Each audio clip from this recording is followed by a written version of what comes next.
জন্য দোয়া করে দিবেন। রাসূল করিম সাল্লাল্লাহু আলাইহি ওয়াসাল্লাম বলেছেন, কেউ যদি কোনো অন্য কারোর জন্য দোয়া করে, আল্লাহ রাব্বুল আলামিন ফেরেশতারা ওই ব্যক্তির জন্য দোয়া করেন। অর্থাৎ তারা বলতে থাকেন, ওয়ালাকা মিসলু যালিক আও মিসলা যালিক, তোমার জন্য একই রকমের প্রার্থনা আমরা আল্লাহর কাছে করলাম, আপনি তার জন্য করলে ফেরেশতারা আপনার জন্য দোয়া করবেন, একই দোয়া।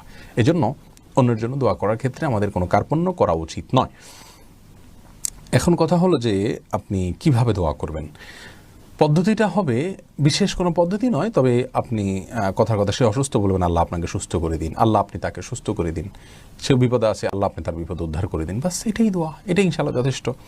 আর সিস্টেমিক্যাল যে দোয়া আছে, আপনি যদি সে দোয়া করেন নামাজের পরে বা বিভিন্ন সময় ভোর রাতে আপনি আল্লাহর কাছে হাত তুলে দোয়া করলেন, তাহলে সেক্ষেত্রে দোয়া করার সময় আপনি আল্লাহ রাব্বুল আলামিনের কাছে প্রশংসা করে বিশেষভাবে তার নাম নিয়ে তার জন্য বিশদভাবে দোয়া করতে পারেন। আল্লাহ আপনি তাকে রক্ষা করুন, তাকে আপনি সুস্থ করুন, আপনার মাতৃভাষায় যেভাবে খুশি আপনি দোয়া করবেন।